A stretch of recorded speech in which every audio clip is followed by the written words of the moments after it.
വിദ്യയും അവിദ്യയും ഉണ്ടായി. വിദ്യ എന്ന് പറഞ്ഞാൽ നമ്മളൊക്കെ പഠിക്കുന്നുണ്ട്, പല കാര്യങ്ങൾ പഠിക്കുന്നുണ്ട്. ഒപ്പം നമ്മൾ അറിഞ്ഞിരിക്കേണ്ട ഒരേ കാര്യം എന്താണ്? എല്ലാം ഭഗവാനാണ്, എന്നെ കൊണ്ട് ചെയ്യിക്കുന്നത് ഭഗവാനാണ്, ഈ കാണുന്നതൊക്കെ ഭഗവാൻ. ഇത്രയും അറിയാം. നമ്മൾ ഞാൻ എന്നുള്ള വിചാരം മാറ്റുക. ഞാനല്ല ചെയ്തിട്ടൊക്കെ അങ്ങനെ വിചാരമില്ലേ?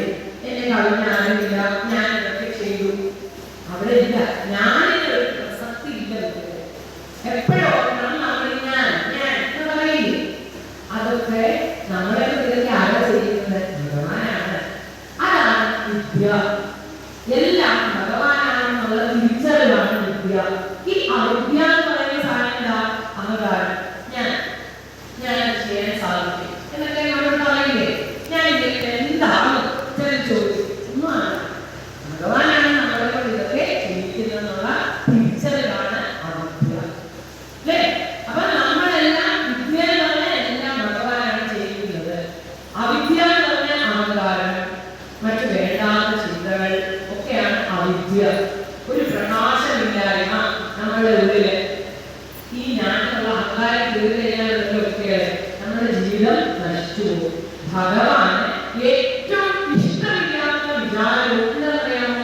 ഈ ഞാനുള്ള അഹങ്കാരമുള്ളവരൊക്കെ. ഭാഗവതത്തിൽ ഒരുപാട് കഥകളുണ്ടെങ്കിൽ നമ്മൾ പഠിക്കും. എവിടെയൊക്കെ അഹങ്കാരം ഉണ്ടായിട്ടുണ്ടോ, ആർക്കൊക്കെ ഉണ്ടായിട്ടുണ്ടോ, അവർക്കൊക്കെ സർവനാശമാണ്. അത് മാത്രം നിങ്ങൾ എപ്പോഴും മനസ്സിലാക്കണം. ഞാൻ എന്നുള്ളത് ഭഗവാന്റെ അംശമാണ്. ഭഗവാനാണ് നിങ്ങളെല്ലാം ചെയ്യിക്കുന്നത്. എപ്പോഴും നിങ്ങൾ വിധേയമായിട്ട് ജീവിക്കാൻ പഠിക്കുക. അതൊക്കെയാണ് ഭാഗവതത്തിൽ നിന്നുള്ള ഓരോ കഥകളും നമ്മളെ പഠിപ്പിക്കുന്നത്. പിന്നീട് പറഞ്ഞു, ഈ ഇല്ലാത്തതിനെയൊക്കെ ഉള്ളതായിട്ട് തോന്നുന്നതാണ് അവിദ്യ. അല്ലേ? നമുക്കറിയാം, നമ്മൾ ഇന്നുണ്ട്, നാളെ അറിയില്ല, നാളത്തേക്കാരില്ലേ? എന്റെ കൊച്ചു കുട്ടികളാ, നിങ്ങൾ കാണാം.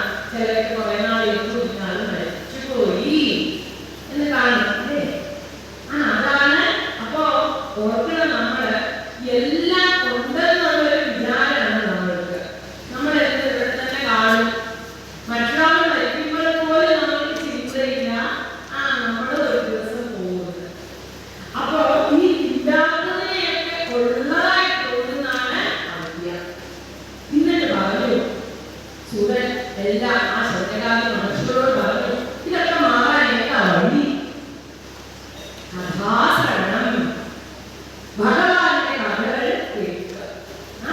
അങ്ങനെ ഭഗവാന്റെ കഥ കേൾക്കുന്നത് എന്താകും? നമ്മുടെ ചിത്രങ്ങളോ നല്ല പ്രകാശമയമായിട്ട് മാറും. എല്ലാം ഭഗവാനാണെന്ന് മനസ്സിലാകും.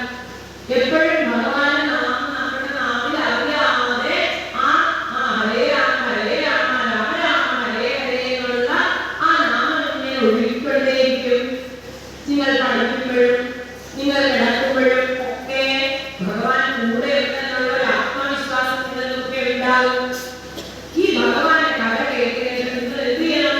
നല്ല ചുണക്കുട്ടികളായിട്ട് മാറണം. എപ്പോഴും എന്റെ കൂടെ ഭഗവാനുണ്ട് എന്നുള്ള ഒരു കാര്യം മനസ്സിലാക്കണം.